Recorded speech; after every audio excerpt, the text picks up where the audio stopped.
let's talk about some other powerful protein options for your I really like to focus on breakfast, as you can tell, because I think that this is a place where you can see a big change. I mean, we were talking a little bit before the class about dietary change, and it's hard. You know, it's difficult to make changes. I feel like when you see results, it's easier to stay motivated. And so, really getting intentional about the way you start your day makes a big difference. Although I consider myself like a whole foods nutritionist, I also really like food based protein powders. So for those of you who like smoothies, you know, this weather is certainly more conducive to it than those cold mornings, I understand. But if you're a smoothie person, I would say having a good protein powder in your pantry as one of your meal options can be really beneficial. I really like this brand Vega. This is a whole food vegan brand. They're still like privately owned. They source their proteins from good sources. It's a plant protein blend, which I think ultimately you will see better results and usually have easier digestion with a plant-based protein that has other proteins versus like all pea protein or all rice protein or all hemp. Sometimes those things can be really heavy because the advantage to plant proteins is they come with a lot of fiber. And that's like a good thing about them. They're very filling. But sometimes if you put them into a protein powder, it can be like, whew. That's why I like it when you find a plant protein blend. So I can highly recommend this. If something like a tofu frittata, you're like, oh, I'm not sure, but a smoothie could work for you, I would definitely steer you in that direction, especially, again, if you're dealing with like afternoon waning energy and then cravings at night. It's like a high protein, like 20 to 30 gram protein smoothie before noon can make a really big difference. What's the blend that's in there when you say a blend? It's pea protein, pumpkin seed protein, sunflower seeds, alfalfa. Yeah, so it's like they've diluted. Would that be different like in whey protein? Yeah, so whey protein's dairy. So that's yeah, so that's just that's a complete like dairy protein. Not necessarily, but if you are leaning towards vegan plant-based, then something like this, yeah, is going to be a better choice. When you say plant powder before noon, but you're talking about nighttime cravings. I know. Two things go together. They absolutely do. You'd be surprised how much the way you start your day influences your evening. Because what's happening sometimes at night is we're playing catch up for the day, right? So I've had clients tell me it's like almost like I'm desperate for food at night. Like I just can't turn it off sometimes. So I will go back to, do you need more nutrition earlier in the day so that you're making up for it less at night? I think that's a really good question to answer for yourself. And one of the best ways you can do it is say, you know, your body can only really digest like about 30 grams of protein at any given time. So you don't need to overdo it. But what would it be like if you started your day with a clean, easy to digest source of protein? And protein powders have been engineered to be that very thing, right? Easy to digest, and they're complete in their amino acid profile. And would that apply also for if you're active in the evenings? Sure. From 6 to 8. Absolutely. Yeah, it's not just reserved for breakfast or lunch. You could absolutely have something like this for dinner or post-workout. It's post-workout because that's where craving. Yeah, I mean, this post-workout would be great. Yeah. I believe you can buy this brand. I believe like a place like New Leaf would have this brand. I know you can get it online. So yes, and it doesn't have to be this brand, but I would say, I mean, sometimes like grocery outlet, you can find there are a lot of places with good protein powders, but if you're going with a plant protein, I'd encourage you to find a protein blend. You're going to get more bang for your buck, more nutrition with more variety. And so that is protein powder. I talked about soy milk, but jumping to number 3 for a minute, I really feel like, especially for vegans, you really learning and getting comfortable with the world of soy more than just tofu. So I just turned tofu into a frittata, which is lovely, but knowing like how really delicious ways to make tempeh is also really important. How many of you have made tempeh at home? Hey. All right. Just one. It'll be different next time, right? What is it? I'm glad you asked. So tempeh is whole soybeans that have been fermented down into almost like this cake of soybeans. So each one of these little soybeans is a mature edamame that they've added culture to, and now it's in this cake. The reason I want to bring it to your attention is because it has twice the amount of protein and more iron than tofu. So anytime you're like, oh, I'm going to try this tofu recipe, I want you to ask yourself, could I make this with tempeh? Because it will give you double the protein, more fiber, and more nutrition. And it's an acquired taste. Tempeh is different than tofu in that it's not automatically going to soak up the flavor that you put on it, because it's hard to get into all these soybeans. But the way to do it is by steaming it a bit ahead of time. It's also going to make it more digestible. So this is Light Life Tempeh. Trader Joe's sells their own organic tempeh, which is really nice and really affordable, actually. Honeybee Kitchen downtown. Have any of you tried that? It's a little restaurant where she makes like a chickpea tempeh. So tempeh's on the rise. Yeah. I have a question. I admit I can't articulate, but I've heard problem with soy. You know what some people have a problem with? Yes. Thank you for bringing that up. So there was one study that showed that it raised estrogen levels in women. And so the concern was, if you've had any kind of estrogen related issue, you really want to be careful. But they used soy supplementation in that study. So they were giving soy isolate protein powder. And that is like super concentrated soy. And it shows you soy is a powerful, like, medicinal food. So that's why I'd only want you to embrace whole food sources of soy. You don't need any like soy supplementation. Too processed and too high in the soy. And if you think about what they've done when they do a processed food like that, is they've taken it away from its fiber and some of the other things that the body really needs to metabolize it correctly. So, are there any other type of complaints about it besides that, or just a bad product that's soy, other than the one you just referred to? yeah, Dr. Gundry. Yeah. So, Okay. well, it is true. There is something called lectins in soy products and some vegetables and grains.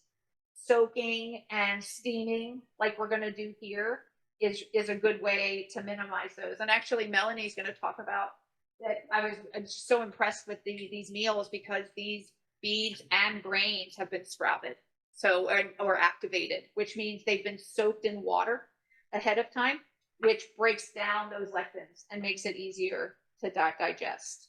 Can you eat this tempeh raw? No, I would not eat this tempeh raw, and I would definitely cook it first. sorry, you're gonna have to cook.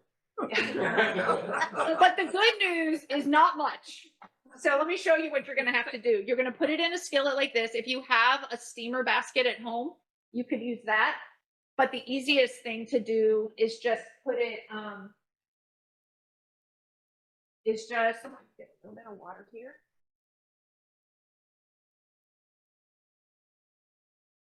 Just put some water in the pan.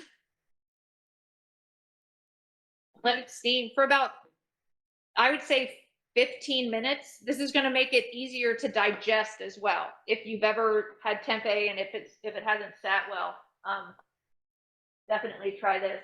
But so it's more digestible this way, which is great. It's pre-cooked. So then once this happens, yes, you could like pop that in your mouth, no problem. But it also softens it so that flavors go into it more. So one thing about tempeh, like I said, it just doesn't soak up as much flavor in its raw state, but once it's been steamed, it will. And I'm going to actually toss this with a pesto that I've made already. You have the recipe for this pesto here.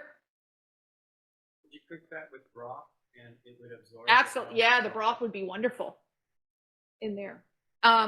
So this protein-rich pesto recipe that you have is made with, instead of like a traditional pesto would have pine nuts, I use pumpkin seeds and hemp seeds for extra protein and nutrition. And I really here want to highlight the pumpkin seed. Look at how 1 ounce, which is a quarter cup of pumpkin seeds, has 9 grams of protein. That is, I really like to see at least 10 grams of protein in any given meal. And I'd be encouraging you to get your meals up to 10 grams or more. Like I said, in the morning, especially, like if you're struggling with energy, having 20 grams in the morning of easy to digest protein will make a difference. So we will use pumpkin seeds oftentimes at home. Like if I'm looking at a meal and I'm thinking this could really use some more protein, a quarter cup of pumpkin seeds is a great. Yeah, Costco. This is these are really delicious. This brand here. These have some sea salt on them, but it's pretty low. This is like 180 milligrams of sodium. Yeah, and these are just very tasty. This is a good thing. So snacking on them is good, sprinkling them on a salad, but boy, if you can turn them into a pesto or something delicious, that's really helpful too. Is it okay if they're roasted? Yeah, that's okay. Yeah, I mean, raw nuts and seeds are always going to give you like the most nutrition. So they're going to have their fatty acids completely intact. But protein wise, you're okay either way, whether they're raw or roasted. So for the sake of today's discussion, yes. And then sometimes I really like the taste of roasted nuts and seeds. So sometimes I'll just get raw and roasted and mix them together. So that's a way that you can get a little bit of both. Yeah. The sodium, a quarter cup. Yep. Which is also the 9 grams of protein. So, and we hear a lot about complete, or maybe we did hear a lot about complete protein, which means it has all of its essential amino acids.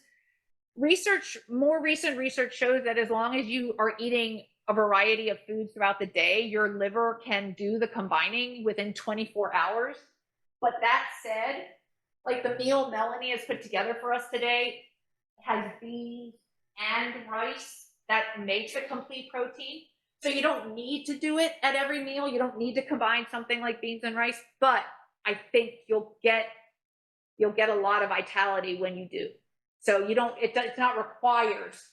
And there's nothing wrong with eating a food that isn't a complete protein by itself. But in this subject of optimizing our diet, I think doing that when you can makes a lot of sense. The little asterisk next to the food denotes that it already is a complete protein, which means it has all of its essential amino acids in it.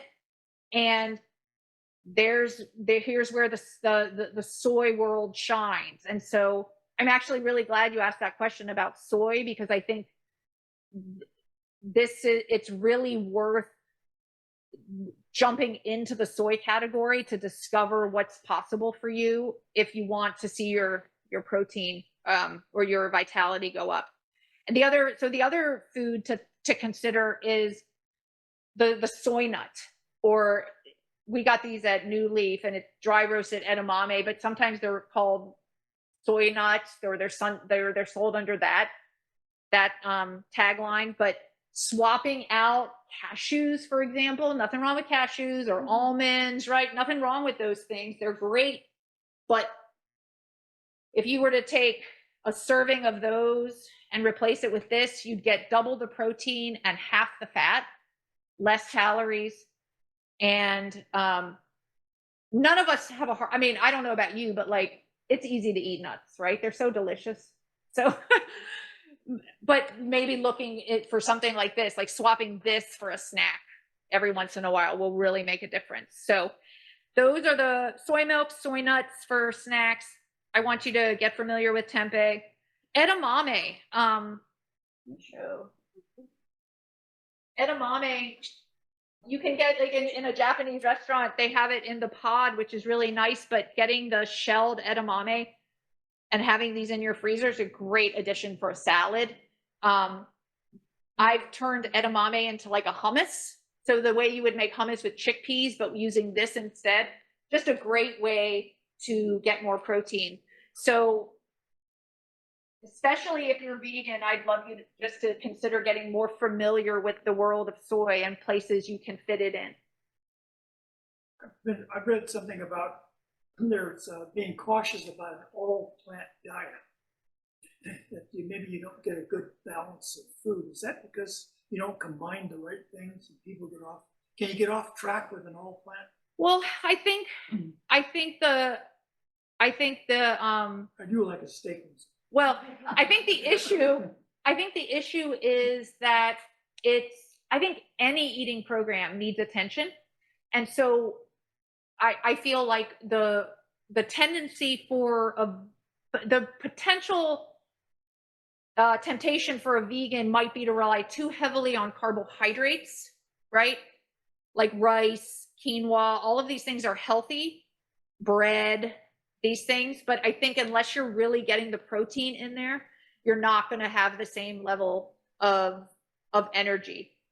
There are nutrients, so that leads into this category here. So there are important nutrients to think about for a vegan diet. I think it can absolutely be done in a very healthy way, and it requires some intention behind it, like going completely plant-based. But I think it's absolutely possible, and actually will require that you plan your meals in a way that you should probably be planning everybody should be kind of be planning their meals that way. And I think about the stress that how stressful things have been, and I really think to myself, like, we all have blood sugar issues. I mean, it's like stress wreaks havoc on your blood sugar. So really, I think it's like whatever diet program or whatever food program you're following, really thinking about the protein and then balancing it with fibrous vegetables, which is number 4. I can't stress it enough that so the most nerves you have in your body are the back of your brain stem, the second in your stomach. So this is why, like, you get butterflies in your stomach, and this is why your stomach responds to stressful things. That said, when your stomach expands and food is pushing on it, it's very relaxing, right? So the only way, though, that you can really feel satisfied and have that fullness in your belly and not feel heavy and overtired is if it's half vegetables that are full of fiber and rich in water. So that's the other piece of vegetables, is that hydration is so important.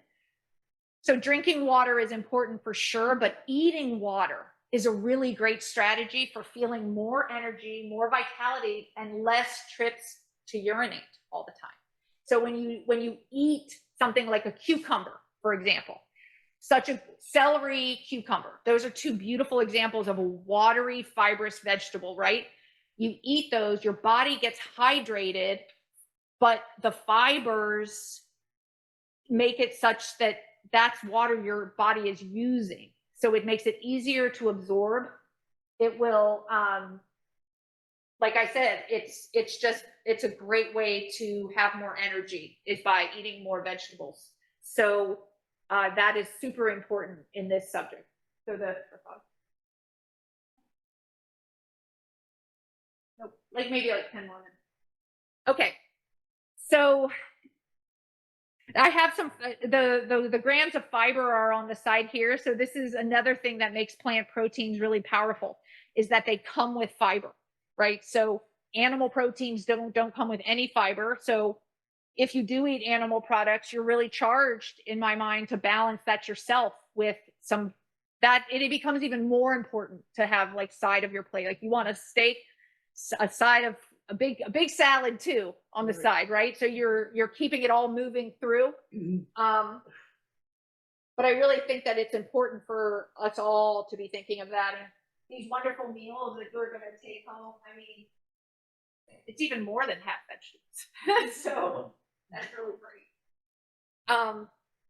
And then the last part. So when I was talking about protein being the thing that's going to help you balance your blood sugar, healthy fats are right up there with that as well. And if you are struggling with any overeating at night or cravings, I think I'd much prefer you to have a healthy fat at that dinner meal than to eat something and feel like, oh, that was healthy. And then 2 hours later, you're like, oh, what's in the fridge, right? Or something. Sometimes like that quarter of an avocado or some pumpkin seed pesto, or like Melanie made this delicious lime mojo sauce for this. It's like having the right amount of healthy fat at your meals will keep you satisfied in between. And we hear a lot about intermittent fasting right now. I don't think you need to worry about the timeline of like from this, how many hours. But if you can eat and be satisfied and take a break to lunch, eat and be satisfied, and then till dinner, taking big breaks between your meals is a great way to give your digestion. It's like you're taking the best of that intermittent fasting idea, which is it's nice to give your digestion a break. And what that's going to do is really force you to look at your meals and be like, what do I need to be satisfied to keep me from full from breakfast to lunch and then from lunch to dinner? So having a healthy fat at your meal is really important for that as well. You can healthy fat, avocado, the nuts and seeds category. So like this pumpkin seed pesto here could be really good. Olive oil, avocado oil, just this like even this quarter cup of that's the nice thing about pumpkin seeds and the seeds in general is they give you protein and some fat as well for satisfaction. All right, this tempeh is just about steamed. The other thing I like about this now is it's softened. So a great thing for tempeh is replacing any recipe that you have that calls for ground meat of any kind. So chili, you can make your own like chorizo, like a sausagey sort of like ground meat flavored here. So I just want to offer as many tips for using tempeh as possible. Once it's softened, it will crumble quite easily into anything. I've put it into spaghetti sauce before. It can be a really nice addition. Does like it a have ground much meat. of a flavor? Is it? It doesn't have much of a flavor right now at all. So it would really, but like crumbled up or like, you could smush it with a fork into like chili. It's gonna soak up all those spices now. Much more so than if I had taken that raw tempeh and grated it. Like this is really a nice way to make sure that like every little kernel is gonna get some flavor. What was the style of tempeh that you're using that you didn't have to squish all the water? Oh, that was tofu. Right? Tofu, you mean? Yeah. So extra firm. This is extra firm. Yeah. So wild from Watsonville, I think originally. I don't know if they still are. Okay, so I just went through the 5 ways to thrive on a vegetarian or vegan diet, and I'd love to open it up to any I know, thank you for asking questions in between that were pertinent to what we were talking about, but I'm curious to see if you have any questions right now about anything. Yeah. You mentioned avocado oil. I've been using coconut oil. Yeah. But someone said, well, it's solid at room temperature and that's not good. And I'm just trying to figure out if I do use oil, and I think we're not supposed to use much. Is olive oil the best, and what about those others? It depends on what you're using it for. I think olive oil is probably makes the most sense as like your all-purpose oil especially if you're doing like low heat things, or definitely sauces or salad dressings. Olive oil is great there. I like avocado oil if I'm making roasted vegetables or something at like a higher temp, because sometimes olive oil can't take that. Coconut oil is solid at room temperature because it's a saturated fat, but it's a plant-based saturated fat, unlike cheese or milk, which is an animal-based saturated fat. So it's more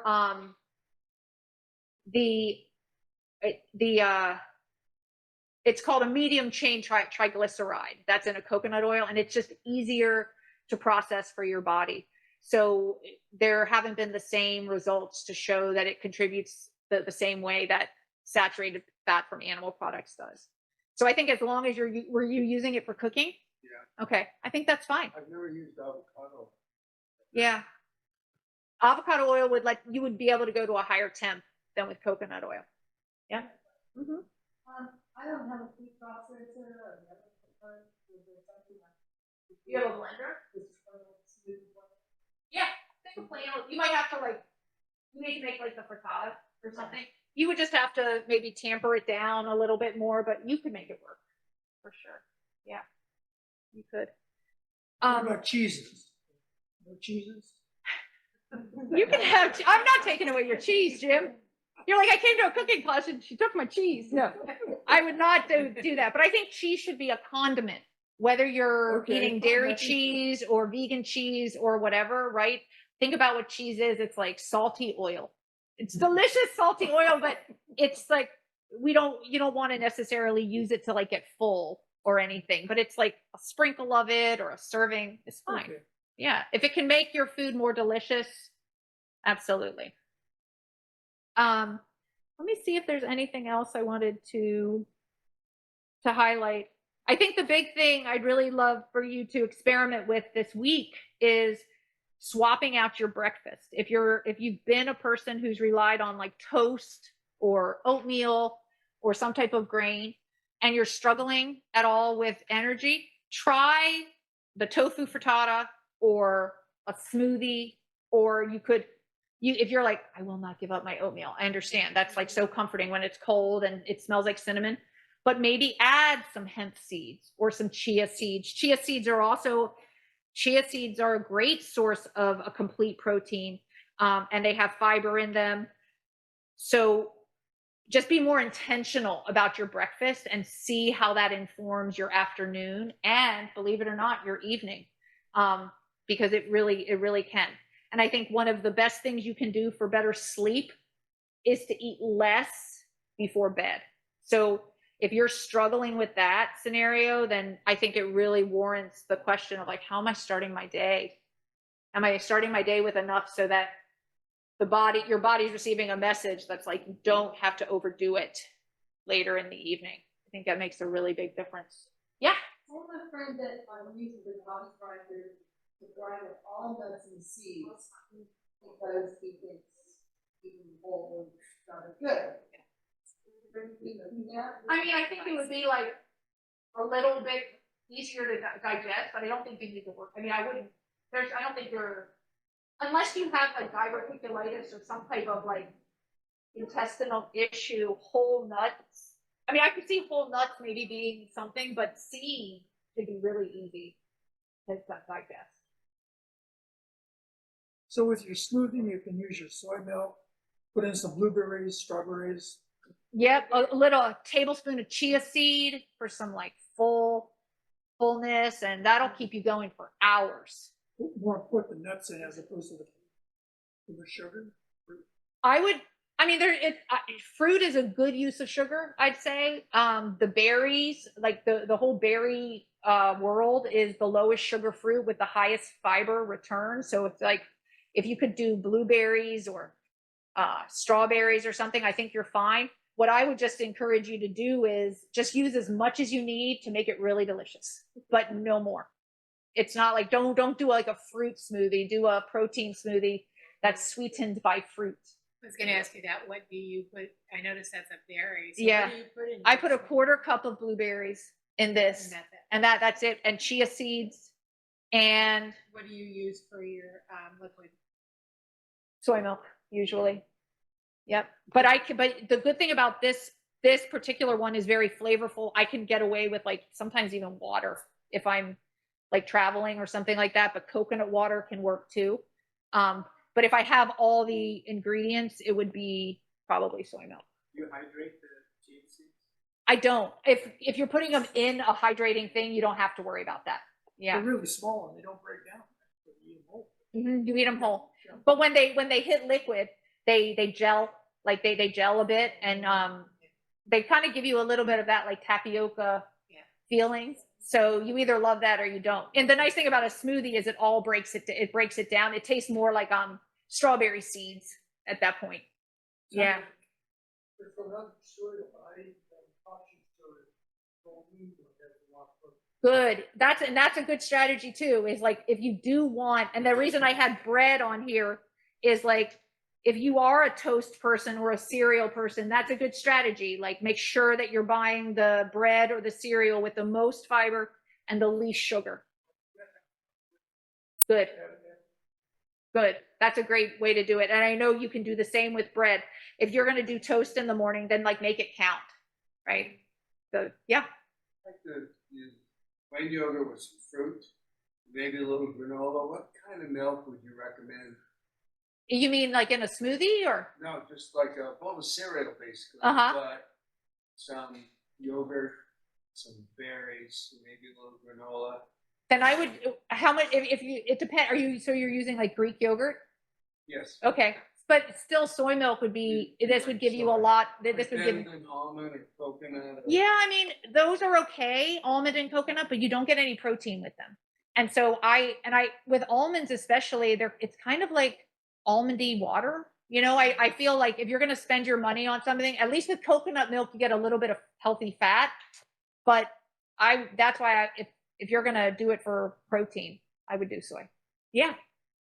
I think we mentioned like earlier, like aiming per meal, like around 10 grams of protein. Yeah. So say you have like 3 full meals a day, that's at least 10 grams of protein. Mm-hmm. Is that kind of, I think the thing I wonder, or I talk to my friends about who aren't vegan, they're like, are you getting enough protein? Uh-huh. And I feel like I do. Yeah. But like, I feel like that's such like a concern. Like, yeah. So it's like 30 to 40 grams of protein, kind of enough. I think that would be like the minimum. Yeah. So I feel like 10 is the minimum, but if you could be up closer to like 15 or 20, I think you would, I think that would make it, especially earlier in the day. Or if you're highly active. Absolutely. Absolutely. Then you're really pushing towards like 20. Yeah. Per meal. Okay. Yeah. Great question. Yep. Mm-hmm. Yeah, I understand why you may need to add a supplement, B4 supplement. Yep. On a vegan diet. Well, what the heck is some meat analogs? Yeah. Don't know. That's just like some meat, some of those like meat, like a Boca burger. So the question is under B12, what does it mean meat analog? That's like a veggie burger, for example, is a meat analog. And some of those they've added B vitamins to them. Yeah, like a meat substitute. But that said, I think, so the B vitamins as a category are one of the strongest vitamin groups for helping you deal with stress. If you were to go to New Leaf after this and look for like a stress management supplement and turn it around, it would be all the B vitamins, B12 included. So I feel like I think having a B vitamin supplement is a good idea for most people, especially if you're leaning towards the vegan category. But with the others, you can definitely do it with food. some of these other important nutrients. But thanks for asking about the meat analog.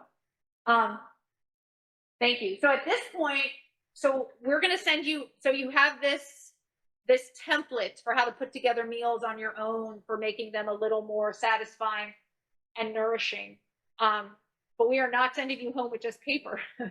So Melanie, you want to come on up? And I'd love to introduce Melanie. She is the owner of Golden Roof Kitchen, What about your frittata? who is so generously, what was that? Where's your frittata? Oh yeah, I will. Thank you. You're gonna go home with this Cuban Mojo bowl, which is fantastic because sometimes number 6 on the ways to thrive on a vegan diet is somebody else cooks for you. Or you get to go home and just be like excited about all the stuff you learned and not have to cook, right?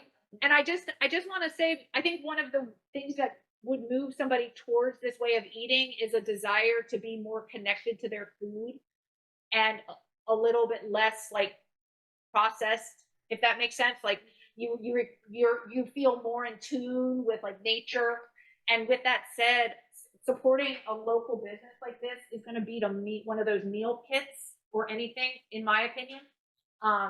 The packaging is really sustainable. Like we're really impressed with the business ethics and values. So, but you want to tell them about how the bowl fits into what we talked about? Sure, yeah, happy to. Great. So yeah, I started Golden Roots Kitchen about 8 years ago because I was on my own health journey and really trying to figure out why I wasn't feeling good, why my energy was weak, my digestion seemed weak, and when I finally made the connection, it came first with taking gluten out. I was living in Colorado and everybody was going gluten free, so I just tried it and realized what an impact it had. And so that kind of just lit me up to start thinking about, okay, well, where else can we take this and how far can I go with this? So that led me to a program in Berkeley called Bowman College, who has a natural chef program. So they're really flipping the culinary experience on its head and eating for health rather than, kind of the modern food paradigm, which is something very different. I founded Golden Roots Kitchen and really designed it not to appeal to any like meal fad or, there's so many trends that come through about diets. And what I learned in culinary school and from my own experience was that a primarily plant-based diet that was really high in fiber and that was really well, impeccably sourced, made me feel really good and was good for most people. And that said, it's still a journey. Each of us has our own body, our own makeup. We come from different places, so you still have to do the work to figure out what really works for you and makes you feel good. But what we practice is full transparency. So with all of our products, we offer images, descriptions, and then full ingredients. So we'll tell you exactly what's in it so that you can start making that connection of like, I ate this, I felt good, or I ate this and I felt slow, and then start to figure out what meals work for you. So it is a membership-based service, but it offers like 2 tiers. So we call it membership and then a la carte clients. So members can opt out of any week. But we send you a new menu. It's a brand new menu each week, and you can choose from the menu what you want, or choose to skip the week. And there's special discounts and perks to being a member. But we also have an a la carte client tier, which allows you to get the text each week, but you don't have to let us know if you don't want meals. You just confirm and choose your meals if you want them. And we do offer pickup and delivery each week. So you can come see us at the kitchen in Scotts Valley if you want to pick up, or we offer delivery at a $10 flat rate. And this meal, this is a new dish that we're doing this week, the Cuban mojo or mojo. I've never been to Cuba, so I actually don't know. But I'm saying mojo bowl. And what it is it has like a really kind of acidic, fun sauce that has mint and parsley in it, or mint and cilantro in it. And we used avocado oil in it. Avocado oil is nice too, just because it has a very neutral flavor profile. And we also love it for cooking with, because we also really are careful to match the cooking temperature with the right oil, because oil is such a great way to get fat, but if you oxidize it by burning it, then it's actually going to do damage to the body. So it's really important, and we take care to match those things. And then it has yams. Yams are such a powerhouse of nutrients. And then leafy greens. and then a little like pineapple salsa in there. Delicious. That's mostly for flavor and brightness, and lime juice. So yeah, that's what we have to offer. Do you want me to take some questions, or No, whatever. That's great. does anyone have any questions? Just mix it all together? Yeah. So you can mix it all. We offer serving suggestions on our website, but this one's really straightforward. You can toss the whole thing with the sauce. I like to put the salsa in the middle and then kind of like take it in my bites, but you can just kind of mix it all up if you're less chefy, or do it your way. Should we come in to did things go? Yes. So all of our meals go out once a week. So when we send the menu text, it has like 19 to 23 items, and you choose whatever you want, and then we package it all for you to pay picked up or delivered on Tuesday. And then we give you a guide, like things like salads, should be eaten within a few days. Things like soups, and we do a weekly frittata most weeks. That can last more like 5 days, or you can freeze it and it can stay longer. But generally, we say like most of the food should be eaten within 5 to 7 days. And we also do a lot of baked goods so that you can still like get that satisfaction and sweet. I love baked goods, but I'm gluten free. So we use like buckwheat flour and whole grain brown rice flours, and there's a lot of ways you can still hit that satisfaction of like a baked good without eating foods that don't make you feel good.